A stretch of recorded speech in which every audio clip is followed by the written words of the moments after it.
Aloha mai kākou. Welcome to the second session of Hoʻokele Naʻauao, a Hawaiian Librarianship Symposium 2022. Aloha Siobhan Matsuda, no hana maui mai au, kaulana no ka ua ke ohana, malie maui ke waiho mai la ka iho ka la. I'm the project director for Kauai Hapai and currently a librarian at the University of Hawaii Maui College. And I have the great honor of facilitating this session. We are all in for a very, very special treat today.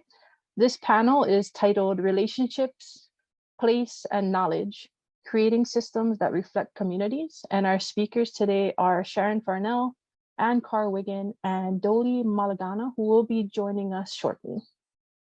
They will address the ways in which relationships to ʻAina inform their collaborative work with Indigenous communities to enhance access to collections and resources by, for, and about Indigenous communities. As I said earlier, I want to encourage all of you to ask any questions you may have by using the Q&A function in your Zoom window. And if there's any questions that someone has asked that you are also curious about, there's also a way that you can thumbs up and upvote questions. And then, of course, throughout this session and throughout all of our sessions today, if you have any questions or comments and you want to engage with our speakers and with each other, please don't hesitate to use the chat function. So without further ado, I'll hand it over to Sharon and Anne. Great, thanks so much, Siobhan, and thanks so much to everyone for the opportunity to present today. I'm just going to pull up the slides here before we get started. All right. Let me know if that is, can we see that okay? Is that all right? Yes, looks good, Sharon. Okay, perfect. All right, Anne, over to you. All right, yeah, I'm going to start us off. Welcome and thank you for inviting us. And we're very happy to be here. Well, we'd be happier if we were in Hawaii, to be honest, because it's really cold and rainy here, but not as cold as it was when the Hawaiian librarians came here in November. Still remember that. That was pretty frigid. Yeah, not that cold. So we're just going to take a moment to introduce ourselves and acknowledge the people who have worked with us and the land we're on, and then we'll start. So I'm Anne Carr-Wiggin, and I'm of Scottish and English heritage, and I came to these lands as an adult. So when I started working with Indigenous communities with First Nations libraries, oh gosh, back in 2006, it was all new to me, and I've been very grateful to the friends and colleagues who kind of guided me along the way. Some of whom I think might be in, I'm not sure whether they were here earlier. Deborah's here, and Nicole and Kayla. Possibly among others. So many thanks to those people who've helped me learn and find my relationship to this land as well as the land I'm from. So Sharon, do you want to? Sure. Yeah. Thanks, Anne. So I'm Sharon, and I was born in the land that's now known as Canada, but I have European background, sort of Eastern European and sort of British background, and like Anne, I've been very, very fortunate to work with many colleagues and individuals and community members, both local to the place where I am fortunate to live and study and work, which is Edmonton, Amiskwich, West Muskegon, in Treaty 6 territory and homeland of the Métis, and also, of course, very privileged to work with Dodie and others in the Inuvialuit settlement region in the northern part of what is now known as Canada, and very grateful to everything that I've learned and for them providing the opportunity to work together to try and build better relationships between peoples in Canada. So back to you, Anne. Should I advance? Sure, yeah. So we'd like to begin by honoring the people who've enabled our journey so far. Kayla Larson, who you'll be hearing from later today, was a member of our first decolonizing description team, and we've had many others along the way who've worked with us on the decolonizing description project, but also on the other things that we've worked on over the years. And as I mentioned, some of them are here today. Yeah, I can move on to the next slide, Sharon. So we'd also like to acknowledge the land. Sharon, Dodie, and I are speaking to you today from Indigenous lands from Amiskwitchi-Waskahikan, also known as Edmonton, in Treaty 6 and Métis territory, land of Nā Hawaiʻi, Nitsitapi, Nakota Sioux, Dene, Iroquois, Saulteaux, Anishinaabe, and of the Métis people. As I mentioned, I'm of Scottish and English heritage, so I have a relationship with the land that's not here, but I very much valued my relationship with the land I'm on. This map is part of Turtle Island, what we now know as Canada, and it shows the numbered treaties. And much of the land, as you'll see, is unceded by First Nations. In Alberta, there are also Métis regions and Métis settlements. And so for those of you who aren't familiar with this context, Indigenous, of course, is a term that includes First Nations, Métis, and Inuit. And First Nations refers to people who were here before the Europeans arrived. And Métis refers to people who grew up, or people, should I say, who grew up during the fur trade through the intermarriage of Europeans with First Nations people. And Métis people often trace their family origins to the Red River area in what's now the province of Manitoba. Inuit are people who live in the north, Northwest Territories and Nunavut. And so treaties were signed between nations, between the nations and the first and British and Canadian governments. And as I mentioned, a lot of what we now know of Canada is unceded Indigenous land. Métis settlements in Alberta are the only legislated Métis land base, and they cover about 500,000 hectares. They're self-governing, and they provide for sort of protecting Métis culture and identity. Yeah, do you move to the next slide, Sharon? So this is just to give you an idea of how many First Nations there are in this area. Most of the main treaty areas are 6, 7, and 8, but also small land areas of treaties 4 and 10 are within the borders of present day Alberta. Yeah, you want to move? Next slide. So yeah. The challenge is, of course, to bring decolonizing practices into a colonial institution like the U of A, which sits on the territory of these Indigenous peoples. And despite, stated commitments, the work is hard. I don't think anybody would really argue with that. There's a new Indigenous strategic plan, which is developed by Indigenous leaders at the university, and that's being launched next week. So I think that's definitely a positive step. Next slide.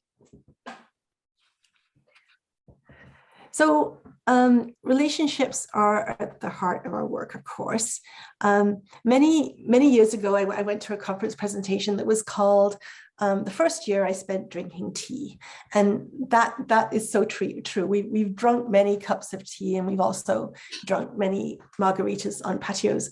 And Nicole, if you're here, I found Builder's tea. I have found a place to get Builder's tea, and I will bring you some from England. But anyway, so this kind of visiting approach, the Nā Hawaiʻi and Michi word for it is Keokewin, guides our way of working.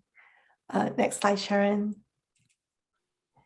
And this is kind of the way we began the conversations with the First Nations Information Connection libraries. And again, I'm sort of trying, I can't really glance at the participants, but Nicole Pollock from Yellowhead Tribal College was here earlier, so I hope she still is.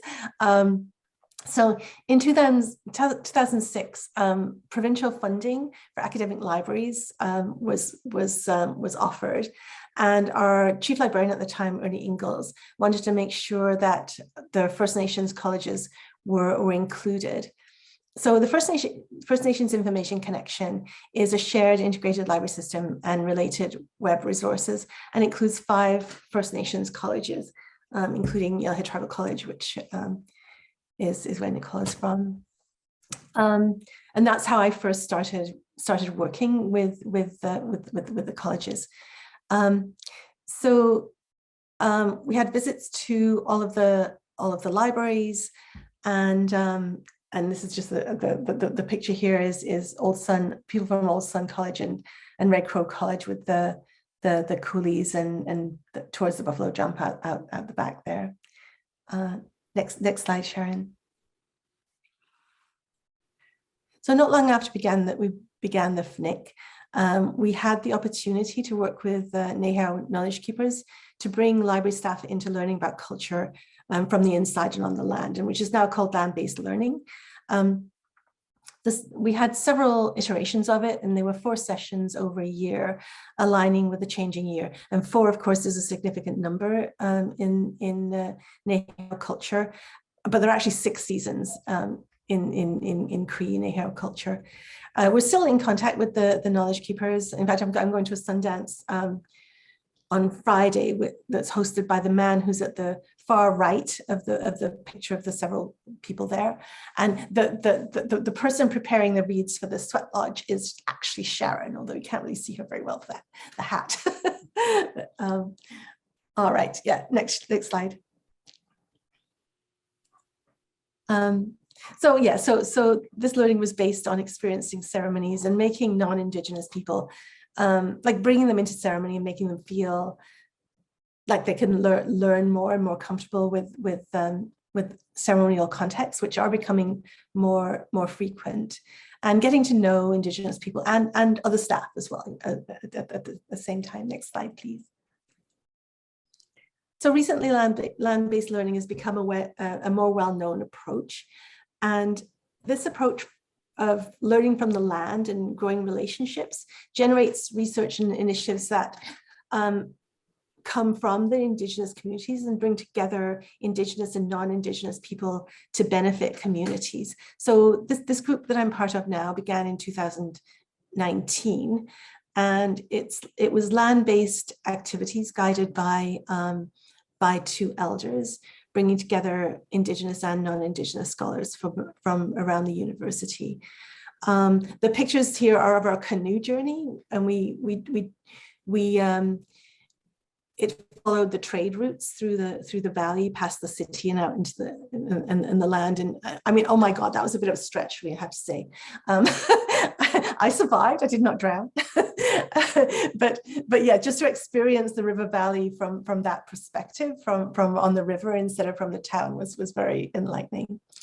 And one of the group members lives in Yellowknife, and she has connected us with a community that's interested, the Plicho community that's interested in archiving its materials. And so next week, at the end of next week, we're going to be going to Yellowknife to begin the conversations with that community and see what they have in mind.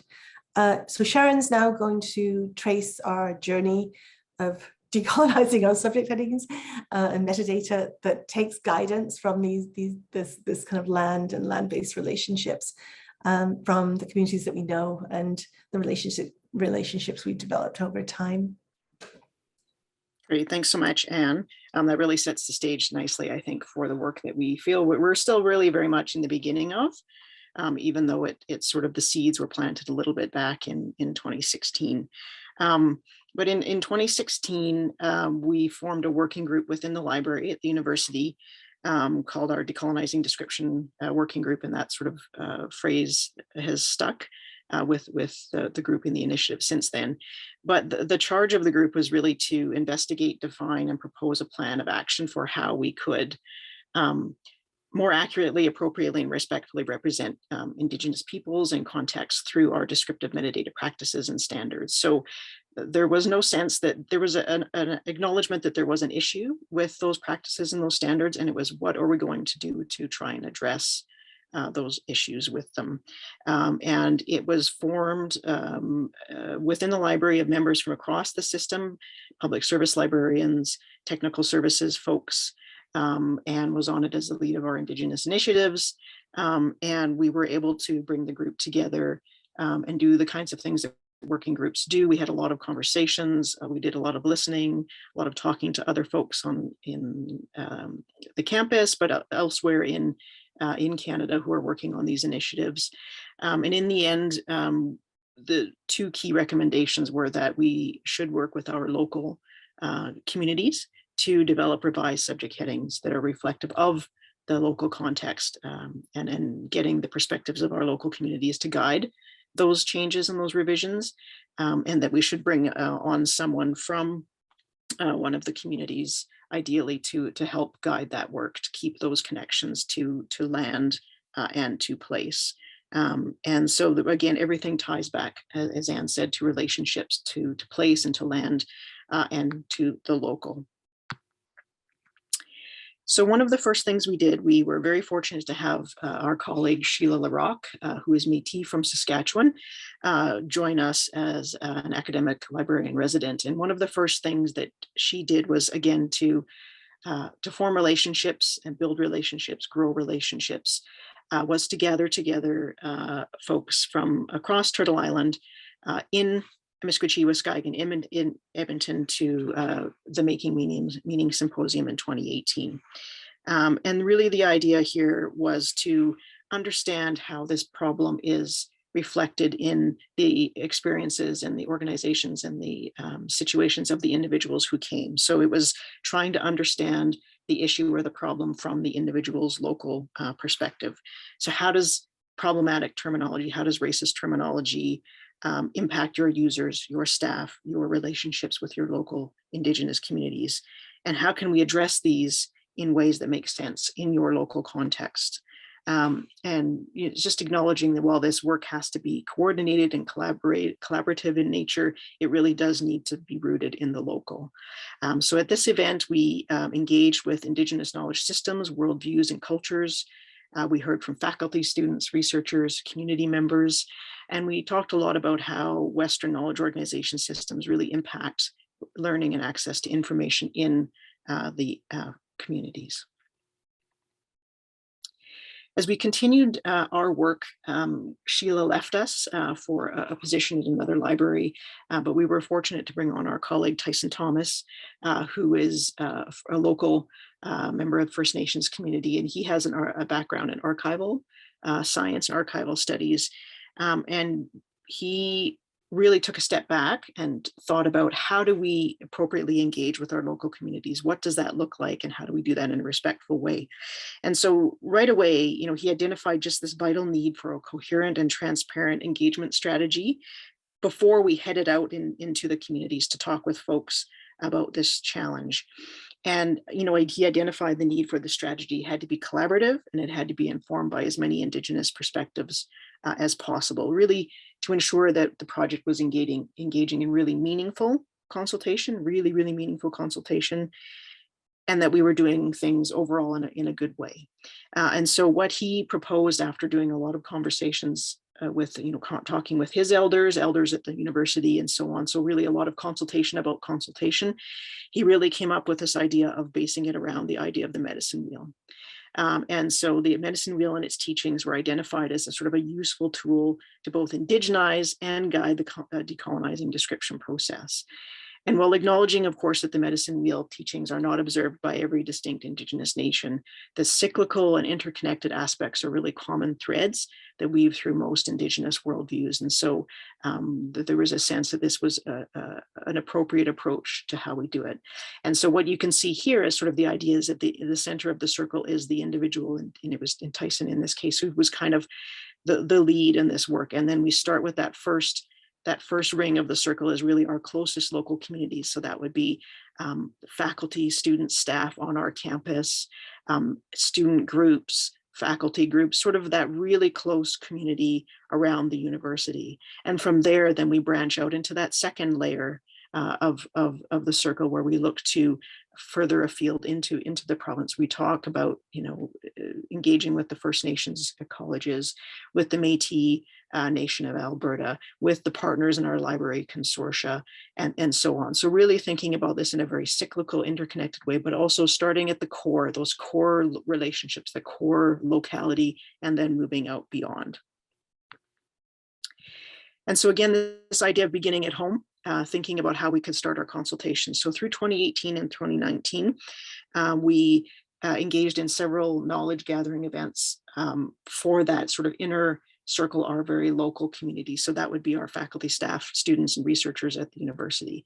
So we had an event in our main campus. We had an event at our Augustana campus, which is in Camrose, which is about an hour or so drive outside of Edmonton. And also an engagement activity on the Inuk First Nation, which is just on the edge of Edmonton. And at those events, there we go, we really tried to, again, think about going to the communities and consulting, right? So it's about coming to the community that you want to talk with, people that you want to converse with, and doing that in a good way. And so the way we approach these consultation events, these knowledge gathering events, was to make them as comfortable and informal as possible, and to really think about what was going to be a meaningful, comfortable, safe space for the people that we wanted to talk to. So we made sure that we had events where we led with a prayer and a smudge by a local elder to get us started in a good way, to set the stage for good, honest conversations. We made sure we provide nourishment for both the body and the soul, and that was tea and bannock and stew. Again, conversation around food is a really important piece. We did a lot of discussing and sharing those individual conversations, group discussions, just let the conversation really flow, talking about the work we were doing and getting a sense of people, how they felt about it, and the challenges that they faced and their own experience in using the library catalog and using these systems. We developed, and it included in those events, a survey, a brief survey, both an online version that we gave them a link to, but there was also the opportunity to do that in print if that was something they were more comfortable with. And we also made sure that we gave them, in addition, a small token of thanks for sharing their knowledge and their time. And that's just really important to acknowledge that people are sharing their experiences and their stories and their knowledge and their time, and to make sure that we're honoring that and respecting that. And I'm just going to show a couple screenshots of the survey. And I just want to note that there is, of course, some outdated and harmful terminology on these surveys, just to let you know. So we did, of course, again, thinking about local context and contextualizing and really thinking about the community. We did a couple different versions of the survey. So this version in this slide here is the one that was for the folks in the U of A community. So this is students, faculty, researchers who we know are familiar with the library catalog. They're familiar with subject headings. They've used those tools. So it was a little bit more kind of text heavy, used a bit more jargon. That we had a sense that they would understand, because they're experienced sort of users, and these are the kinds of tools that they use every day. So we asked them things about, how they identified what they called their community. We asked them about very specific terminology that we know was problematic, and asked if they had suggestions or ideas for how we could, approach those particular terms in a very more respectful sort of way. And then for the community consultation, so for example, the one that Tyson did in his home community, we tweaked the survey a little bit. Again, thinking about, these are folks who may not be as familiar with the library. They may have never used the university catalog. They may be used to finding information in a public library catalog, which can be quite different. And so we made sure that we tried to remove some of the jargon. We used some screenshots, and we found some images with descriptions that are from that specific community that we could use to really kind of contextualize and localize that survey instrument, again, in hopes that we would be able to engage with people in a more respectful sort of way. And certainly all of the feedback we had from, the campus community and from the community outside the city was that they were really happy that this work was happening, and they were really happy that we were engaging with the community and actually listening to what the community wanted to say. So Tyson left us to go back to his community, and so we were in this bit of a period where we didn't have Tyson on with us, and we were also going through at the university going through some pretty significant changes and transitions in terms of budgets, structures, and then of course the pandemic came along. And so we shifted our focus a little bit. We tried to keep the work going in a good way, but what we did is we shifted and created a working group within our local consortium. So the NEOS Library Consortium is the University of Alberta plus 16 other libraries who have a shared ILS. And what we did is we established a working group within that consortial setting to really think about the nitty-gritty, detailed technical work of how we could implement changes to subject headings in our catalogs. So really trying to get down to workflows and processes and technology and all those sorts of things. And what we did is we decided to use all of the feedback that we had gathered so far through our consultations, knowing that that was just a drop in the bucket and just a start, but using those changes, potential changes, as an opportunity to test out some of these workflows and processes. And of course, this working group consists of staff from across the consortium, and importantly, we have Nicole from Yellowhead Tribal, and we have Mary from Red Crow College. So we have representation from the tribal colleges. So in addition to starting to think through the nitty-gritty of creating authority records and making changes in our catalog, the group has also tried to do a few other things, again, that really speak to sort of the local context and working together with communities. So one of the things that we did is we created a statement on harmful language in our records and descriptions, which is now found on our website and across our digital collections and repositories. And again, really tying, you'll see at the very bottom here, that really it does again tie back into that local, into the land, into place, and talking about how, as residents on this land, and specifically Treaty 6 territory and Métis Region 4, we commit to working together with our local communities to make those changes. And we've also incorporated cultural institution notices, and these come to us from the Local Context Project, which also brings us the traditional knowledge labels. But again, making a very public statement that commits us to working together in more appropriate and collaborative ways with local communities to make positive change in the way we approach our descriptions and so on. So in terms of the pandemic, of course, that's been our reality, as it has for everyone for the last 2.5 years or so. And so what has that looked like in terms of consultation and what that has meant? Of course, during this time period, visits to communities and the First Nations colleges were paused. We were just about to go down south to Red Crow College when the pandemic hit. So we've had to really shift how we've been engaging in this way. And so we've continued to have informal conversations around these questions. And often these happen as part of other discussions around other initiatives or activities. We do have, of course, Indigenous librarians on our NEOS working group, and they consult with their community members and their elders to help inform the decisions that we're making. And we are starting to see very slowly and cautiously some in-person options beginning again. And you'll see that in this slide here. This is from a recent trip that Anne made. I think it was just last week. And if I'm not mistaken, to down south in the province to Red Crow College to engage with some individuals around some repatriation of some archival films. And so very slowly starting to get back into going to community, being in person and so on, which is really, really important. And it's really the way this work needs to be done. So we just wanted to wrap up by saying that, in the work that we do, we are really motivated and inspired by this quote here that really says that, decolonization processes will not succeed unless they are rooted in and informed by local experiences and practices. And so this is why it's so important for us, and we focus so much on our local communities and the folks who are local to our context, and how place and land inform the work that we do. So with that, we will wrap, and thank you very much. I will stop presenting now.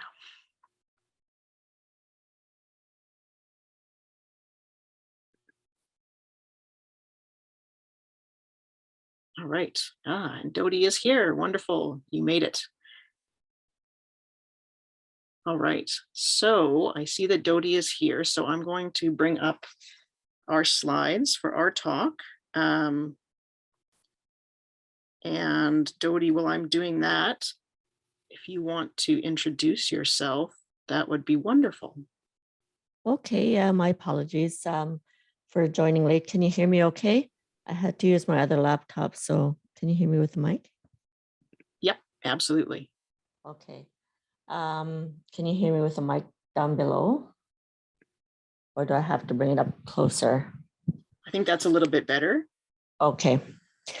Anyways, my name is Dodie Malegana. I'm originally from Aklavik, Northwest Territories, but I live here in Edmonton, Alberta. And I'm Inuvialuit, and my grandparents are originally from Alaska, but along with many other Inuvialuit, Inupiaq people, they have also moved to the Northwest Territories in the Beaufort Delta. And so I was very honored and privileged to be able to work with Sharon and other people as well in regards to cataloging and working with Sharon in regards to cataloging and digitizing a lot of our oral history because people will be able to access it from wherever they are, whenever they can, at their own convenience. So I was really excited when I first heard about it. So are we good to go? Yeah, good to go, Dodie. I will get started then. All right. So before we dive into the content, Dodie and I just really wanted to acknowledge some folks, our collaborators, the folks that we work with, and in particular the staff, both present and past, of the Inuvialuit Cultural Center, who is the host and the creator of the digital library that we're going to talk about in a little bit. And that includes in particular Beverly Amos, Deanna Marie Jacobson, Ethel Jean Gruben, and Lena Kotakak, who are the cultural stewards who work at the center and are really the folks that the community looks to steward all of the culture and language resources in the cultural center.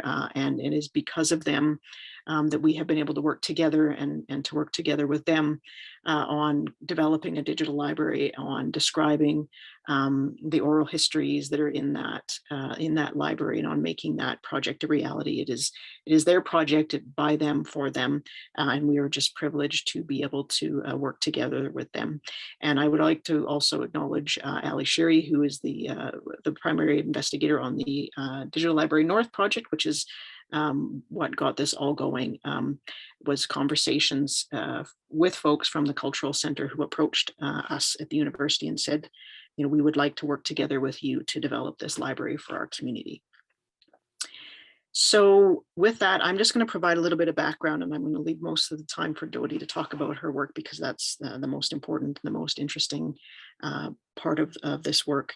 But just to provide a little bit of context, so the Inuvialuit settlement region, which you can see in the upper very left corner on the left image, is located in Canada's far north, in the Northwest Territories and the Yukon. The settlement region was formed in 1984 through the Inuvialuit Final Agreement between the Government of Canada and the Inuvialuit, and it incorporates the traditional lands and waterways of the Inuvialuit. It's a very large area. It spans approximately 56,000 square miles. And it's home to 6 very geographically dispersed communities, which you can see hopefully on the map at the right. And those are Aklavik, Inuvik, Tuktoyaktuk, Paulatuk, Uluhaktuk, and Sax Harbor. Inuvik is the largest of the communities, population maybe 1,500 or so.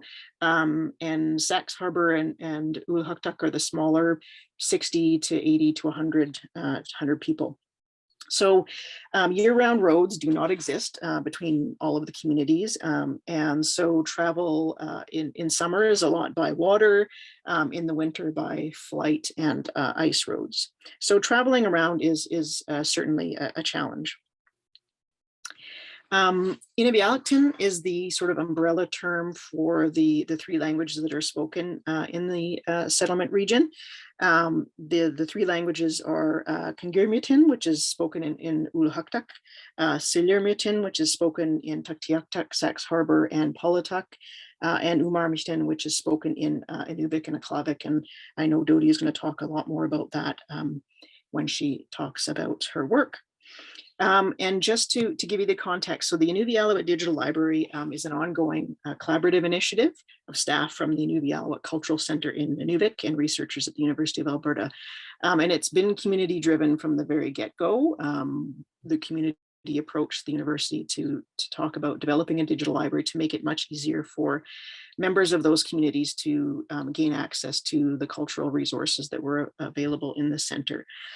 So the library is built by the community for the community. The organization and resource description is all driven by community. And it currently holds several thousand items, including language resources, photographs, and audio and video recordings, which is what Dodie is going to talk a lot about in just a moment. The library is really seen as serving two important goals.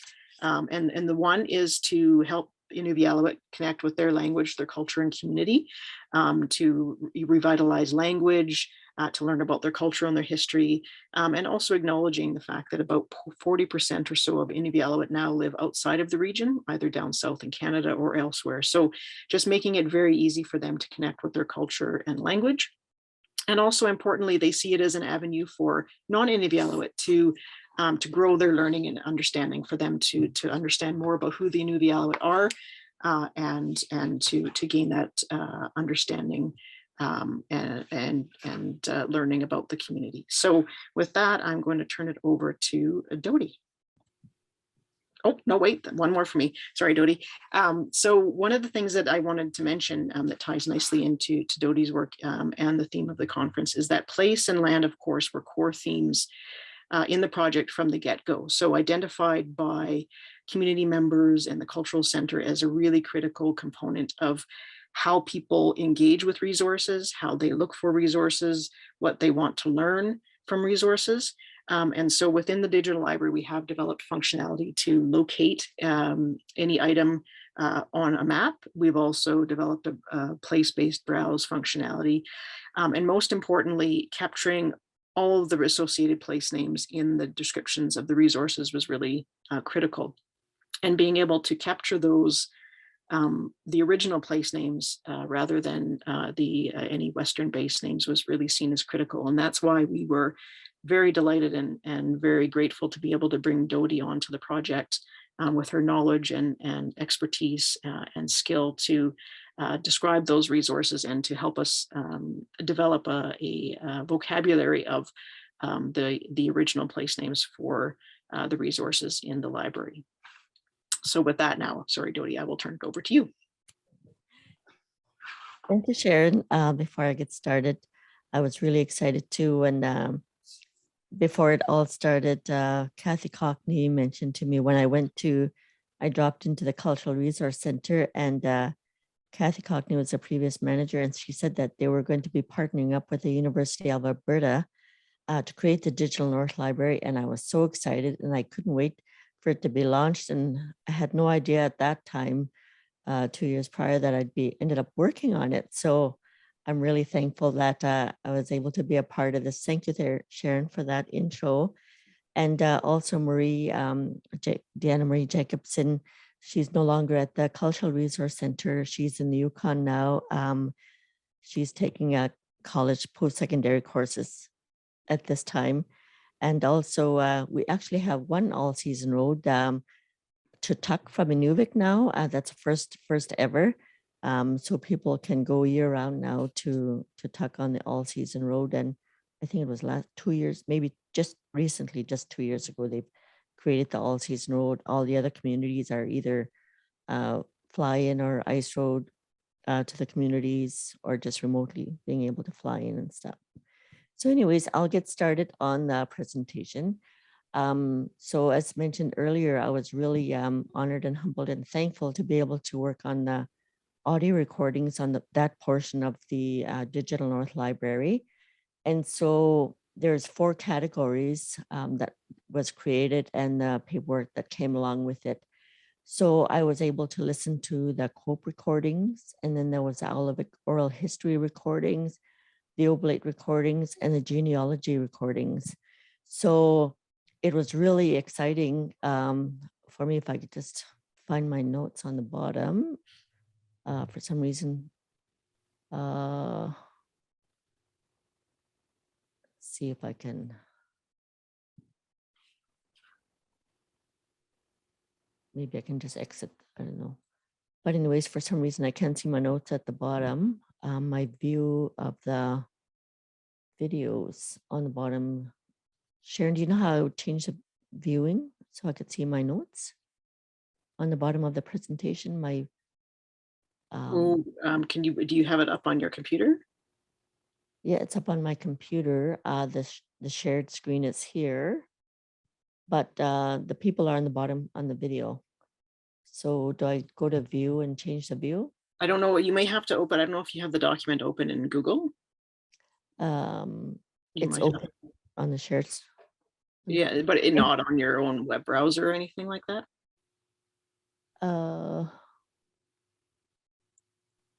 No, I'm not sure. Anyways, I'll just speak from memory. So anyways, the COPE recordings, it was very, very interesting, and I was really glad to be a part of it. And it was very personal for me because I was able to listen to my grandmother's stories, as well as some other relative stories, close family member stories. And then there was other people speaking as well and sharing stories on the COPE recordings. And so that also mentioned other family members. And I'm going to try and see if I could change my view options, maybe. You might be able to exit full screen at the top. There might be a little link to exit the full screen. Okay, there, I'll click that. Try that, and that should give you, then you should be able to see your Google Doc, I think, hopefully.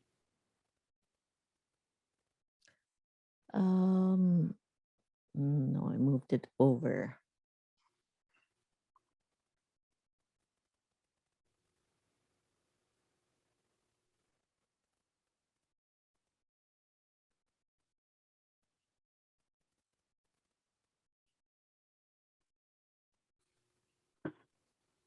Okay. For some reason, now the video moved up on top and I still can't see the notes on there. But anyways, the COPE recordings, there's a lot of recordings on there.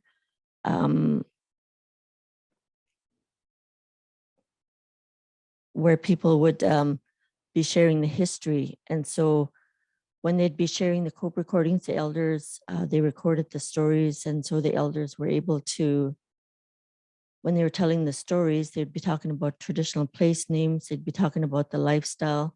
Their lifestyle is, listening to the stories goes, sometimes back 100 years or so there, it shows a lifestyle that was very different.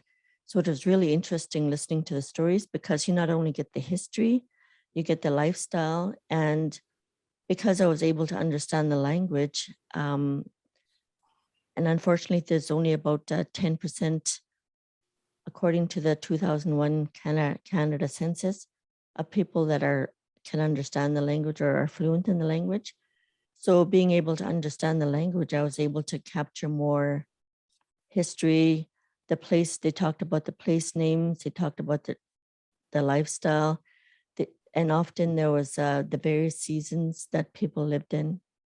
So, and then genealogy recordings, and along with the other COPE recordings and all the other audio recordings, when you're listening to the story, you captured the lifestyle that they were living. You also, they also spoke about where they lived and where they traveled. So maybe go to the next screen. And so the COPE recordings, you got to listen to some legends because, as you know, a lot of our Indigenous history is oral history. So, and there's very few written material. So the cope recordings and digitizing the library is really exciting because you get to record the place names, you get to record the places that they traveled, their lifestyle, as I mentioned before. And then you heard some legends. And a lot of our audio is, we don't have a lot of audio of the Inuvialuit elders that have passed on that's speaking. So to be able to capture it now on a recording is really exciting because a lot of elders have passed on. So to be able to have it on a digital library is really exciting for people to access them from wherever they are, as I mentioned earlier, and at their own convenience because it's on the website. And so when people were looking for legends, you know, they can look on there. And then there was one storyteller, late Charlie Smith, who told quite a few legends. What was really exciting for me to be able to listen to that. And not only and it was very rare for elders in that era to be able to speak English as well. So half of the audio he would be recording in Inuvialuit, the dialect of the Alaskans. And then which is very close to our dialect of U'magmiutan, because in U'magmiutan inner language, we have 3 dialects. And my dialect is U'magmiutan, which is of the communities of Aklavik, Northwest Territories, and Inuvik, Northwest Territories. And then you have the coastal dialect of Seldigmiutan. And then you also have the other dialect of Gangiyagamutun, which is also Inuinnaqtun of the Ulakaktuk area, formerly Homeland Island, Northwest Territories. So for late Charlie Smith to be able to speak in Inuvialuit and then in English and tell the legends in both languages, it's really exciting because for those that don't understand Inuvialuit or Inuvialuit, they'll also be able to hear it in English. So that was really exciting. And then also on our Digital North library, we've also had past audio programs, radio programs. For example, the People Speak Inuit program with host Rosie Albert. Late Rosie Albert was the champion of our Inuvialuit language. She's worked in quite a number of capacities in the Inuvialuit language. She was probably one of the first people that were hosting in the radio program when they first started Inuvialuit and the radio programs. She was also involved in teaching the language. She was one of the first people also that went to the teacher education program when they first started launching teaching Inuvialuit. So people get to hear that as well. And listening to the old programs of the radio back then, you also get to capture the past lifestyle and the current events and the things that were happening. For example, in the 70s or even earlier when people would be telling stories. So that was really exciting as well. Next slide. And here you have a picture of Rini Airy. She's the one with the microphone. She was working with, as you mentioned, interviewing my grandmother. That's my late grandmother, Dodie Malegana. I was custom adopted by her and my grandparents. I mean, she was my grandmother, and part of the Inuvialuit custom too is they custom adopt the first grandchildren of their older children. So because I was custom adopted to my grandparents, and you'll see, excuse me, my late grandmother Dodie Malegana there, who was my mother basically, because her and my grandfather only spoke Inuvialuit and Inuvialuit, and they're their reasons, and I give them all the credit for being able to understand and speak, and my fluency in Inuvialuit and the writing portion of it I learned when I went to the teacher education program. But in that picture there, which the Digital North Library has captured a lot of awesome pictures of our history, of our Inuvialuit people, of our family members and other Inuvialuit people from other communities in the Inuvialuit settlement region. And so in that picture, it captures a time when they took the elders out. I believe it was in the early 1990s. And they took them back to where they lived and where they grew up. And because they wanted to capture all the stories and the place names and the the lifestyle that they lived prior to European contact, during, and after. So because a lot of our Inuvialuit people, and it's only like 2 generations prior to mine, where they were living nomadic lifestyles, because every generation in our families, in our communities, every generation of Inuvialuit lifestyle had changed. Like my great-grandparents lived a nomadic lifestyle. My grandmother, mom, there in the photograph with the parka covers, the elder in the picture, her earlier lifestyle was nomadic as well. And only in the early 1940s did they move to the communities and settle in communities. And then my parents' lives, my mother's lifestyle was different again, where they were young children when they moved to the communities and the residential school. But anyways, those pictures capture the storytelling, the recordings that are on the Digital North Library, where the Inuvialuit have also hired and employed fluent younger people, and then they interviewed the elders to capture their stories so that it's not forgotten. So now we're at the digital phase where it's uploaded into the Digital North Library. And beside my mom and Rini is my late sister, Emma.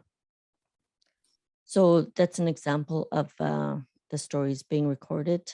And so it's near a sod house where my mom had one of her children. And getting back to that, my mom had many of her children, majority of them actually, out on the land along the Yukon North Slope. And this was the era prior to maps being created. My grandmother, mom's era was they lived a nomadic lifestyle, and they traveled freely along the land, along the shores, between the Northwest Territories, Alaska, and the Yukon. And this was prior to modern European borders that were created. So there was no things as customs. They were able to travel freely. They had seasonal camps that they lived in the spring, in the summer, in the fall, and in the winter. Summertime was, whaling camps, and spring and summer were, gathering food and berries, and then so we had the different camps. And so my grandmother, mom, and her parents, they had traditional place names for all the areas that they traveled, and this was prior to English names. So for example, Ptarmigan Bay, the English name for an area where one or more of my older sisters were born, it was called Carr-Wiggin, Ptarmigan Bay. So that's, my mom was saying in one of the stories, that's where they Englishized the name to Ptarmigan Bay, because that's where the ptarmigans would be, I guess. So next slide. So getting right into traditional place names and genealogy. So when I was listening to the audio stories, when they'd be telling stories, you can see along there's a lot of places in that one story. The story might be half an hour or 1 hour, but that might be 1 or 2 people speaking. And then you have all these place names that are mentioned in there. So that goes to show you how rich the language is in terms of traditional place names. And excuse me. And because we have different dialects, so I tried to capture them in the different dialects of our Umagmutan, Salagmutan, and Gangayagmutan. So, and then the English name on the side sometimes. So there's Carr-Wiggin, Ptarmigan Bay, for example, towards at the bottom. And a lot of those place names could be either in Alaska, in the Yukon North Slope, or in the Northwest Territories, because as mentioned earlier, the Inuvialuit people, they had a large area that they traveled along. So then we'd put the title of who would be speaking. So the title is James Kalinick, then Dodie Malegana Genealogy Interviews. And so the people that were involved in the interview, we'd capture those as well, their names. And then the date that was written down. And so a little description. And they'd have interpreters like Rosie Archie or Barbara Allen or other people. If the like for example, my mom, she only had limited English. It was very broken English, and because she was very much unilingual in Inuvialuit, her and my grandfather, so they had interpreters to translate the English questions that Kathy would be asking.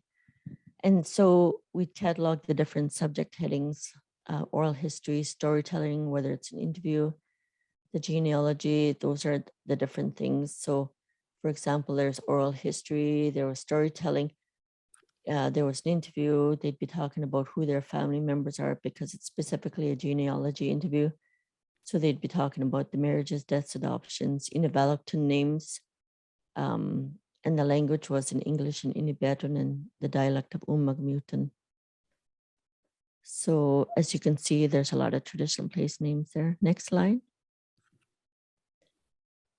So anyways, getting back to the lifestyle stories, again, you'd get, when they're telling their lifestyle stories, because they were nomadic, they'd mention all the different places that they've stopped at, they lived at, where they were at different parts of the seasons of the year. And again, it shows the different dialects that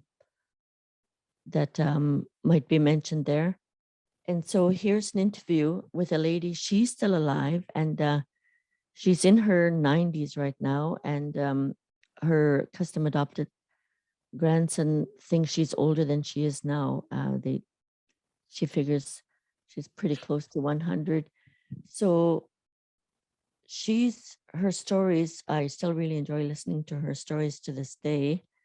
And Edith Haugac, the person that is telling the stories of traditional place names, she also had mentioned a lot of names that aren't written on any maps because it's in the Inuinnaqtun, her Inuvialuit dialect. And so as you can see here, when she was telling the oral history and storytelling, it mentions her lifestyle. She talks about the animals that they lived on, the traditional food that they ate, and the fishing and the hunting, the traditional clothing that they'd make from all the animals that they harvested and hunted, and the homes that they had created for themselves.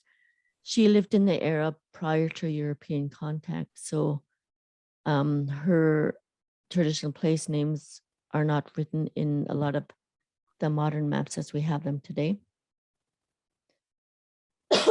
Sorry, not used to talking that much all at once. So anyways, she's speaking in her Inuvialuit dialect, but again, there's Lokakdok, and in their dialect, it's called Loksakdok. So anyways, yeah, she lives in the era prior to European contact, where modern houses weren't available, where all the modern amenities that we have now weren't available because there was just Inuvialuit Inuit people living there at the time before contact. So she talked about, she'd share in her stories how they made their own thread, how they made their own homes, how they made their own boats, how they gathered their own food and hunted their own food, how they made their own clothing. So she mentions all the traditional place names, lifestyle stories. It really takes you back in time. It's really exciting listening to it because, you know, they were very independent people at that time. So we'll go to the next slide.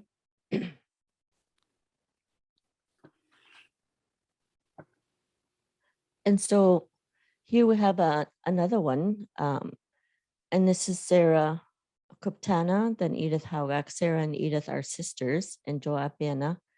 And they're talking about the traditional place names and lifestyle stories. So you could see here, it gives you a description of interviewing the elders in regards to, and they're viewing a map and they're discussing numerous Inuvialuit traditional place names, some of which are not listed in this place section. So this was part of the Arlavik Oral History Project undertaken by this Inuvialuit Social Development.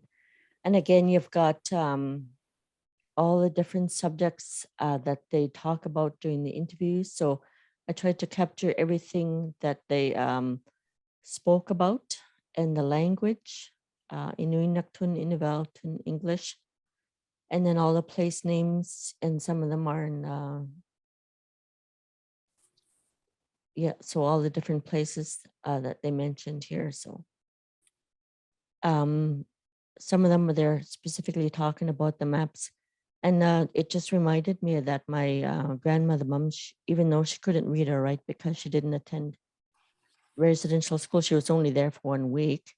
And then thankfully my great grandfather took her out because she didn't like it.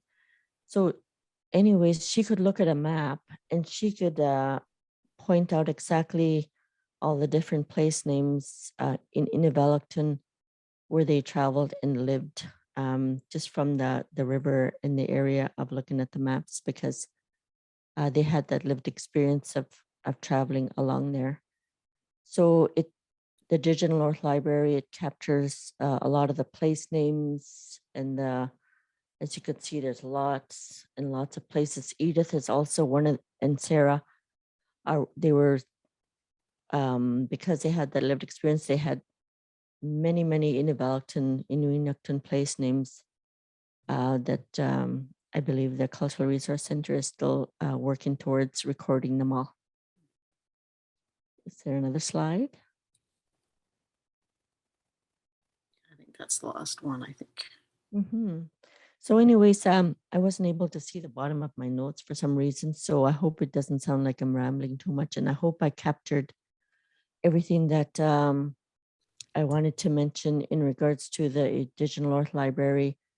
So in summary, it was really exciting to work on it. It was very personal for me, and my other family members too, I know, really enjoy listening to them. And they're just, my cousin was telling me at one point, she was brought to tears, and often it would evoke a lot of emotions out of us, because when I was listening to it, you really don't know what you're going to listen to until you start listening to it. And so some of the stories I've heard before from my mom, and then some of the stories I hadn't heard I hadn't heard stories from the other elders as well. And it was really exciting, because the more I listened to the stories, the more you learned about that family member's genealogy and the interconnectedness of everybody. And then hearing the place names and their traditional names. My mom had mentioned them before in the past. And so it was really, especially being away from home, like Sharon mentioned earlier, that 40% of us live away from our community now. So this is really exciting, this Digital North Library, because it keeps you connected to your home. It keeps you connected to your roots, your culture, your family, your past, and it's your history. And it's really exciting because some of our audio recordings from another organization had gone missing for the various different reasons. So it's really exciting that we're able to store this away for future generations and for our family members and other Inuvialuit organizations and people to use and access, especially for the ones that are away from home, because it helps us feel connected. And working on this project was very personal, as mentioned to me before, because it kept me connected to my culture and to my people and communicating with other people. I also had to do some research too in regards to some of the place names, and I'd have to ask Marie, how do you spell this? How would you spell this? Even though she wasn't no longer working at the Cultural Resource Center, she was still really helpful. She created a little yellow on a notepad. She wrote it, or she texted or wrote it out. She had written it out for me, and she gave it to me. And so she was really helpful. I'm really thankful to Deanna Marie Jacobson for her help. And then Beverly as well, because Beverly is from the Sachs Harbor area. And so she's from Edith's area. And so being able to call upon her and asking her, how would you spell this, or how would you say this? And so it was, so you were able to connect and work with people of your communities. So that was really exciting. So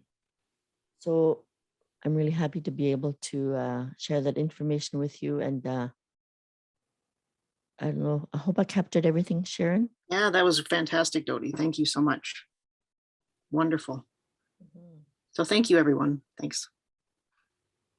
Mahalo, Dodie, Sharon, and Anne. You shared lots of tangible examples of how libraries and information management practices can better support and improve access to resources for our Indigenous peoples.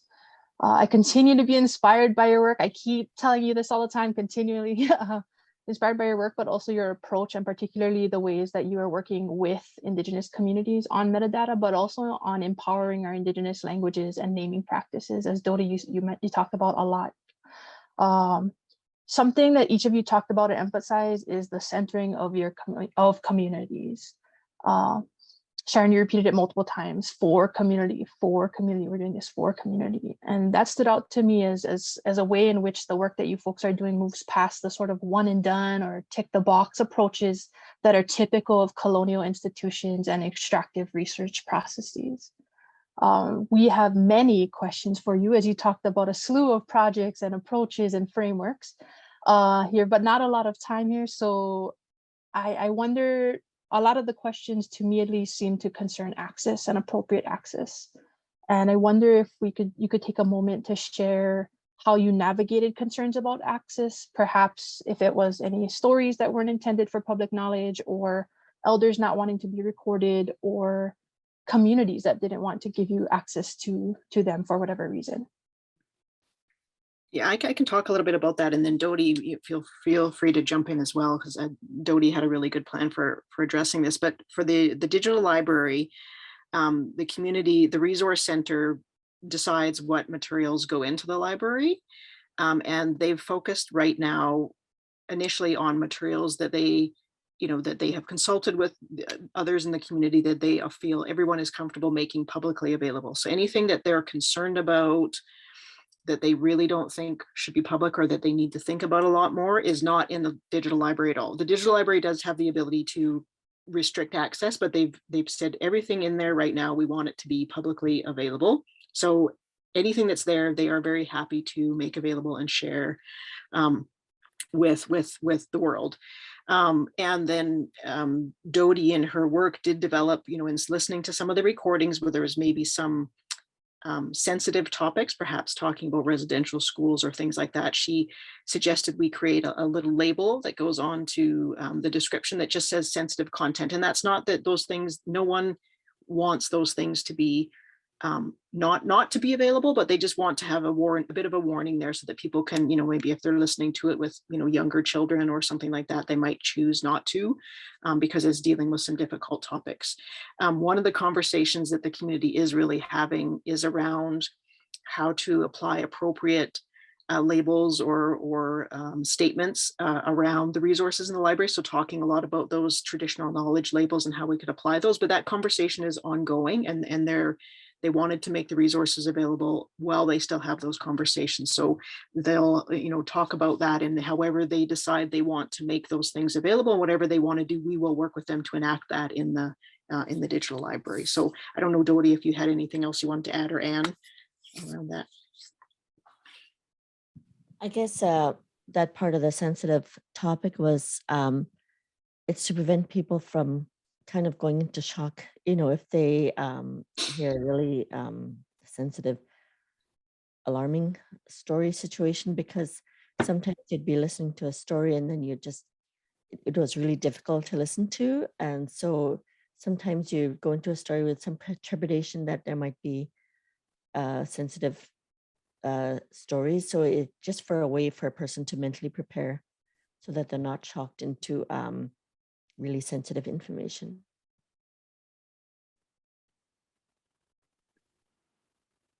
I wonder, Dodie, if you could actually share a little bit of insight in terms of, working with your communities and other communities, how it may be different that you're working with your own community or with your own elders. In terms of listening to the audio and cataloging the audio, and when working with your community, it helped me feel grounded. because I was away from home, like listening to the stories in Edmonton. But it made me feel really grounded and really connected. Even though my late mom and other elders who are speaking and telling the stories have passed on, because I knew who they were, and some of them were my neighbors, some of them were my relatives, some of them were people in the communities, some of them were other elders and people from different communities in the ISR. But I felt like I was learning more about, for example, I did go to other coastal communities very much like Sachs Harbor or Olahaktuk, because those are the flying communities.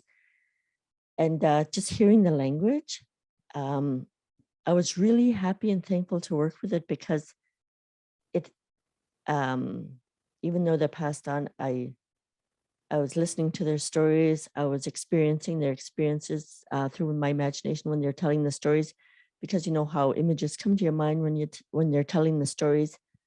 And then you also learn too about other Inuvialuit people in your region. And then you kind of connect the dots, like, oh, they're related to so-and-so, like, oh, cool, they're related to us. Like, oh, cool, he's talking about my great-grandparents. Like, wow, they're mentioning my great-grandfather. So it was really emotionally connecting for me and grounding for me, because it kept me rooted in my culture. It kept me grounded, because when you're away from home, sometimes you miss the camaraderie. And so being able to talk to people on the phone about the cataloging, it kept me connected to my community, even though I wasn't in my community. And it helped you to learn even more about your own genealogy and your own family and your own history. And so I'm really excited about this history and the stories. And it made me, I'm sorry, it's trying to clear my throat. So it was really even educational, because you learned even more about your own history and your culture and your community and the people in there. So it was really, really, really special for me, because not bragging or anything, but it made me even more thankful that I could understand our language. And I didn't realize till probably maybe doing it, or even just before, that I grew up with Inuvialuit, the Alaskan dialect, and Umagmutan, the Inuvialuit dialect, because my grandparents came from Alaska originally, like many of our Inuvialuit that came to the Beaufort Delta of the Northwest Territories area of Canada. So I was really thankful to be able to understand the language, and because I was able to hear my mom's story, hear my great-grandparents' stories, and to hear stories about my great aunt, who I only had one memory of seeing her in the seniors' home in our community in Klavik. So yeah, it was very special for me, and it felt good to be connected. I hope that answered your question. That answered it and more. Mahalo, Dodie, for sharing. We wish there were more time to continue this conversation and ask the many questions that have come to mind. But we want to mahalo you folks for sharing about the important work that you're doing for your communities, and that can inspire those of us working in our own communities in the ways that we approach our work and language. So mahalo for pointing to language, Dodie. For those of you, this will conclude this session. We will continue at 12 o'clock, during which we'll learn more about the co-creation process used in Kawaihapai project. And then later today, Sharon will be joining us again with Finatifu, and we'll have a talk story session wherein we can continue with the many questions that were posed in this session and have more of this dialogue around access and much, much more. So mahalo, everyone. We hope to see you in the next session, which starts at 12 p.m. Hawaii time. Mahalo again to our presenters. Ahui ho. Thank you, everyone. It's wonderful.